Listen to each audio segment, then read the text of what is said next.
Too few characters out there flying around like that, saving old girls like me. Lord knows, kids like Henry need a hero. Courageous, self-sacrificing people, setting examples for all of us. Everybody loves a hero. People line up for them, cheer them, scream their names, and years later they'll tell how they stood in the rain for hours just to get a glimpse of the one who taught him to hold on a second longer. I believe there's a hero in all of us that keeps us honest, gives us strength, makes us noble, and finally allows us to die with pride, even though sometimes we have to be steady and give up the thing we want the most.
So, it's always good to start your Sunday morning with violence. Superheroes, think about it. They're all over the place. What makes us so enthralled with what they're all about? Superheroes are all over the place, and if you've ever been to Comic-Con, you get to see folks dressing up as those superheroes. Why do they do that? Why the fascination with all these superheroes? What is it about them? Well, a few things. Number one, they don't change. They don't age. Maybe that's why we like them. After all, this is Scottsdale. They always stand for selflessness and good, and at the end of the day, they always win. So when we think about superheroes, we think about all the good stuff they do. We think about how we'd like to be like them. And today we're going to talk about Captain America. And Captain America, unlike most superheroes, is a little different. He doesn't have the superhero powers that a lot of the other ones do. If you think about the superheroes, some of them can see through buildings, some of them can fly. Captain America, however, doesn't have those abilities. Basically, he leveraged his existing abilities. He made himself, with the help of the magic serum, he took all of the abilities he already had and he uses them to fight and win our wars and our challenges. So we're going to talk about what those powers are and how we can develop them in our own lives. I can't guarantee that you can fight off the battles like you see him fighting off, but you'll definitely be able to take home today some of the strategies that we're going to talk about. Number one is the mask. Why is it that all these superheroes have these really cool masks, right? They all have these really cool masks, and what do they really do? Well, they hide and protect the identity of the superhero. If you think about these guys, they don't want to show off. They want to be kind of subdued. They don't want to be the center of attention. When they put their cowl or their mask on, They're doing that to step away from their superhero capabilities and instead be who they are and be able to do what's necessary. However, there's the other guys that wear their masks, and those guys are the bad guys. And the bad guys wear the mask because they don't want you to know who they are. They don't want you showing up at their house because of what they've done, all the dirty deeds, and that's why they wear their masks. So understand there are two separate masks that we can wear. We can wear the mask of the ego that we're talking about now, or we can wear the mask of the superhero. So what do those masks entail? Well, if you think about it, as in our childhood activities, we didn't care what people thought, right? I can remember tying on a towel on my neck and jumping off the couch thinking I was Superman. And most of you have done that as well. But here's the thing. We didn't care, right? We didn't care what our parents thought. We didn't care what our friends thought. We didn't care what our teachers thought. We, in our minds, were superheroes. And then as life goes on, we started to come up with something called the Imposter Syndrome. And this is a psychological term, and it simply means that there's a fear that the world is somehow going to find us out. So we start putting up these masks. Well, I want to be successful, so I got to, act successful, and I'd like to do this because my colleagues are doing this, and I'd like to do this because my relationship needs this, but they're masks. They're not what we truly think, but we think we need to do them to somehow purvey that to other people, to purvey that to our spouse, our partner, our family. And what happens is this imposter syndrome becomes part of who and what we are. And it's not really who we are, it's the mask. So when you think about a mask, you hide behind the mask to keep yourself from your fear of how you might be perceived. You think about it like, I'm feeling this, but I'm going to put this mask on and come across as though I'm this, so more people will like me, or that my boss can see that I'm doing more, that my relationship is better. But it's not who you truly are. And secondly, it can help you make you appear more perfect, more successful, more independent. So we all have these masks, and we're all wearing them. We're all trying to keep up with the Joneses. We're all trying to manage our lives and struggle up the ladder of success. And what happens is we lose sight of who and what we're truly about. And we're going to talk about how to shake that today. I say this, whenever we feel that who we are is not enough and that we need to be bigger, better, or more exciting, we're sending a message to the universe that we're not enough. Think about that. So when you have this mask on and you're doing these things and saying these things and managing these things and trying to make it all make sense in your mind because you're going to fake it till you make it kind of thing, we're sending a message to the universe that, hey, we're not quite there yet and we're still struggling. We're still struggling. We're going to make it someday. And what's the universe do? Okay, you like struggle, you like striving, here's some more. Here's some more. So we have to practice self-honesty. We have to stop faking it until we make it and start facing it until we make it. And we want to rediscover who we are away from our roles and traits. We're so caught up because of our environment, because of television, because of the corporate ladder, because of business, because of the economy, because of who's president, because of why he's president. Everybody's caught up in drama. And we don't have the time and energy to separate ourselves from the mask and start projecting who we truly are. We're afraid that someone's going to find us out. Be that superhero. Be that kid on the couch jumping off with that towel. And don't be afraid what people think. Don't be afraid what people think. I say it in my book, our true selves exist buried under fears and learned behaviors, whether we acknowledge them or not. Most of our activities in our minds are the cause and are the activity from our unconscious authority, our subconscious mind, to where it's brought up all the stuff from our past, and we're still operating on that.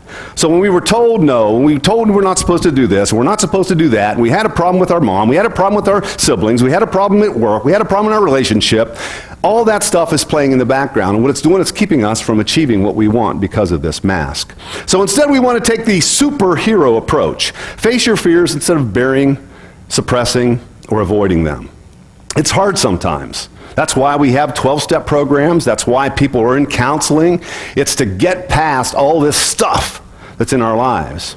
And when you're facing fears, it's because you believe in the darkness more than you believe in the light.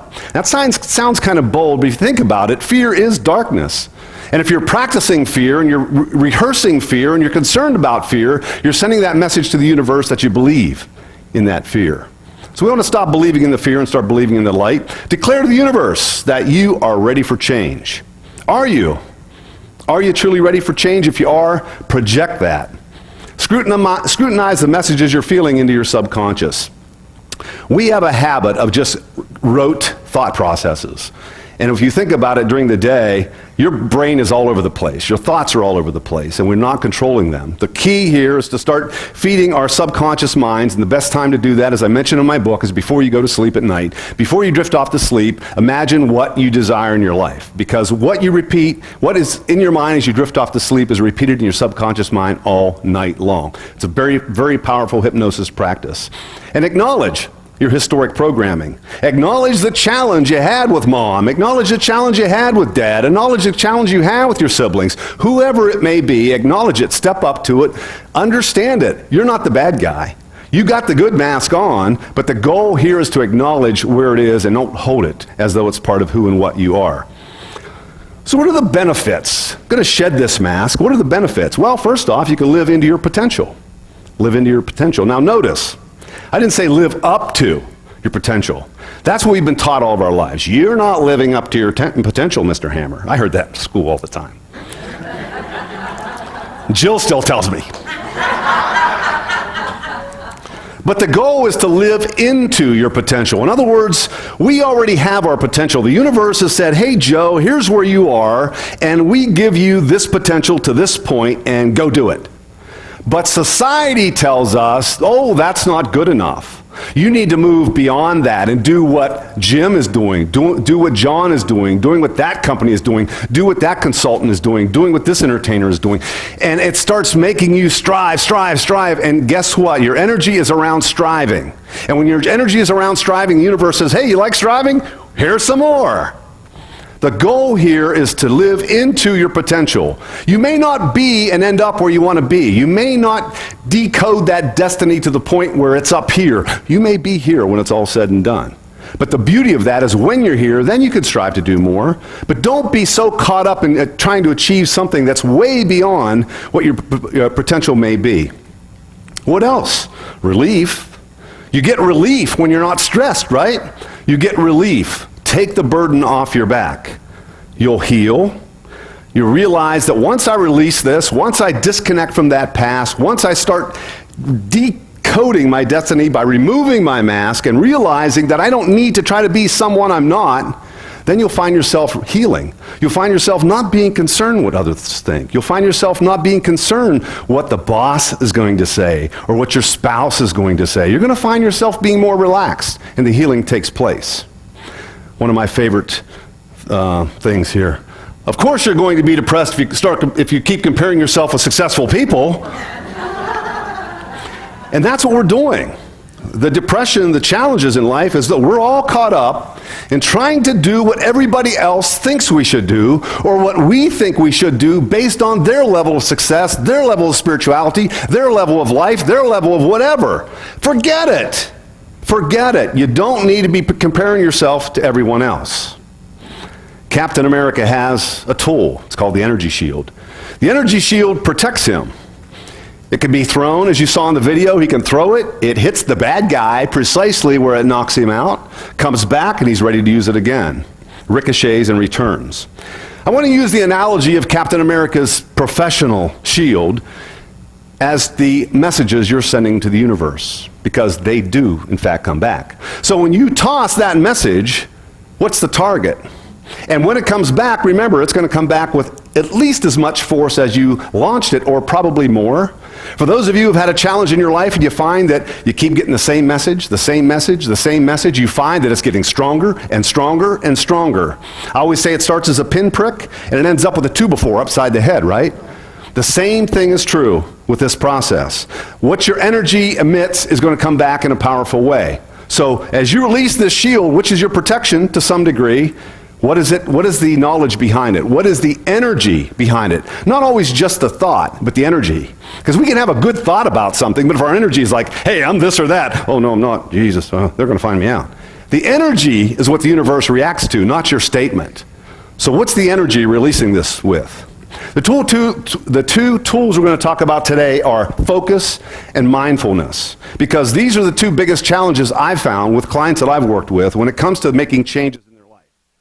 Your life, The Pareto principle always fits. So my recommendation is to utilize this Pareto principle in your life and uncover and discard the 20% of your thoughts that are causing 80% of your problems. Think about it.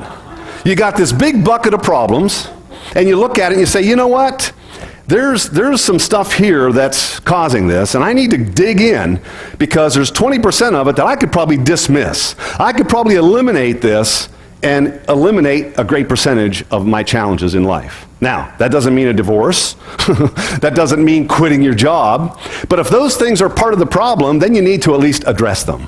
Doesn't mean you walk away from them. It simply means I'm consciously now going after the 20% of the things in my life that are causing 80% of my difficulties. And once I get into those 80%, I can start seeing what's what and dismiss everything other than that 20%. Focus on the people in the direction that truly matter and deserve your efforts. I'm sure you've had situations where you've done for someone, whether it be a supervisor, spouse, partner, friend, and they don't return the favor, or they don't really recognize it. Now, you have a choice to make. Do I want to dismiss myself from that person? Do I want to further immerse? Do I want to further educate? Do I need to have a talk with them? Something needs to happen, because otherwise, guess what? It's a burden on your back, and it's part of what you're going to carry into the future. So correct it. Correct it. Captain America says it best. I'm not always able to choose my battles, but effectively, immediately, I'm going to make an effort to choose the battles that matter. That's the 20%. Take that 20% and work on it. So, what are the mental obstacles that we have as it relates to dismissing these challenges? What is it that we need to do to get us better focused in our lives? Number one, eliminate multitasking. Eliminate multitasking. Multitasking is a word, that's all. There's a book called Crazy Busy, and if you want to read a good book about the misperceptions, the misconceptions of multitasking, that's the book. You cannot multitask. You cannot multitask. Now, what's caused us to think we can? Technology. You have this phone and you have internet, you have your email, you have your text messaging, you're able to do anything at any time, any place, anywhere. Now, at first you think, oh, that's cool because now I can get things done quicker.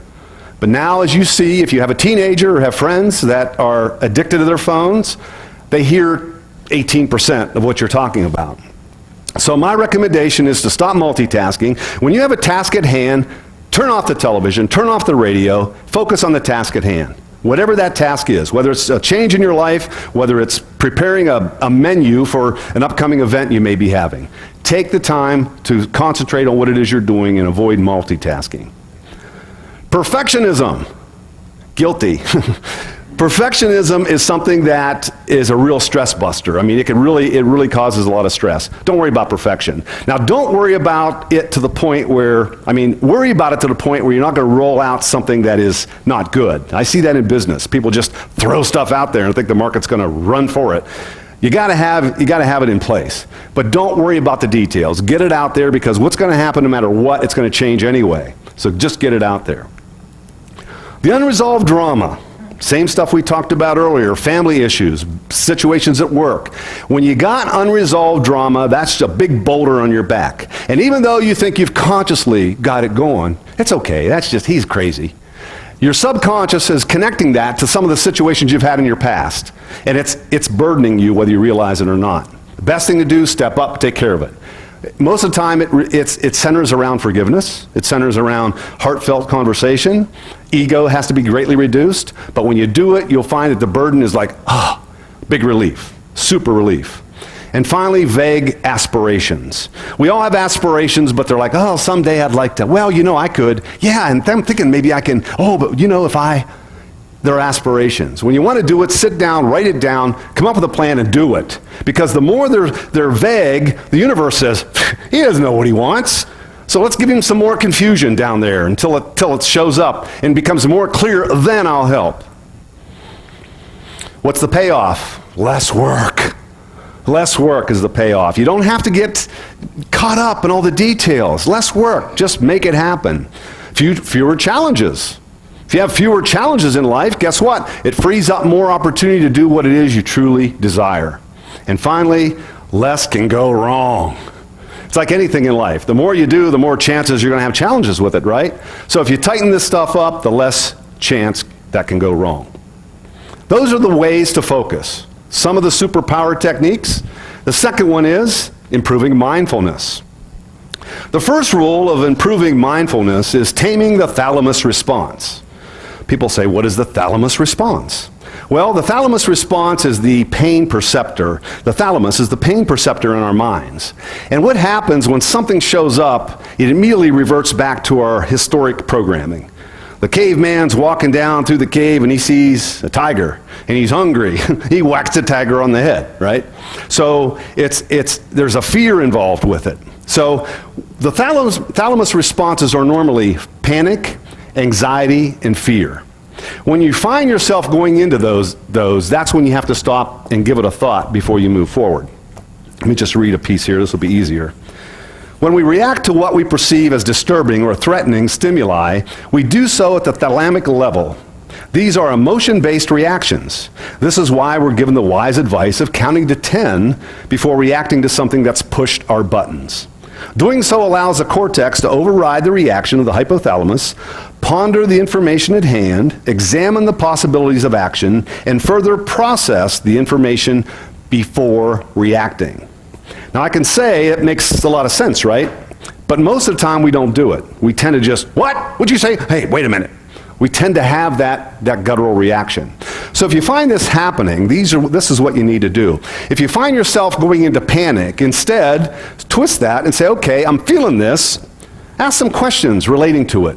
Why am I feeling panic, and what in my past can cause me to feel this way, and why am I feeling like I need to react this way? You can do this during that count to 10. Second, if you're feeling anxiety, use observation.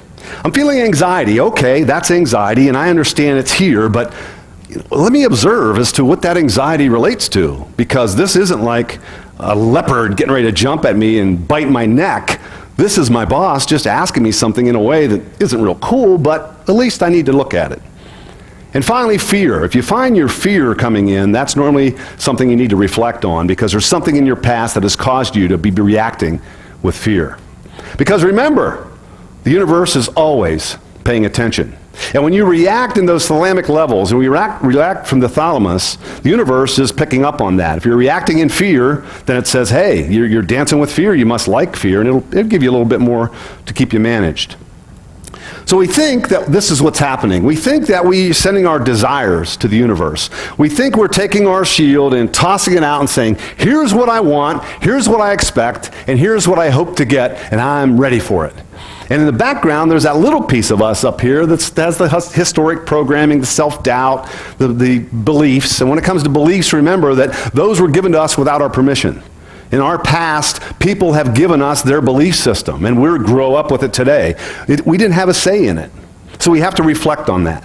So we think this is what we're doing. We're throwing this out and giving this is our conscious mind going to the universe. But in reality, what's happening in many cases is this. We're sending the picture of that, what we think is little, we're sending it out big because of our energy, our thoughts. And what's in the background, in the shadows, are our desires. So our goal here is to flip that back around, get our desires out there, and we find ourselves going into all this self-limiting talk and this negative stuff, these masks. That's when we have to step back and say, wait a minute, I got to readjust and get centered here before I project, because I don't want more of the same. Because we can talk our talk all we want. I'm sure you know people that talk about their level of spirituality, their level of success in their business, their level of success in their company. So that's why they're too caught up in ego, too caught up in using the masks that we talked about earlier. And what's happening is this, when this goes out to the universe. A robust desire will powerfully override a frail belief. When you find yourself having those frail beliefs, you'll find that they're not going to be as effective. So let's practice these principles. As you know, Jill every week brings practice the principles. So number one, let's shed the masks. Let's take those masks off and say, you know what, if I'm feeling crappy, I'm going to tell someone I'm feeling crappy. If I'm not reaching the level of success I desire, I'm not going to fake it. I don't work for Amway. Under the radar joke. But you know, the goal is to just act the way you feel and not act the way you want others to perceive the way you feel. And as you know by my smart remarks and the things I do, I never have a mask on. I try not to have a mask on.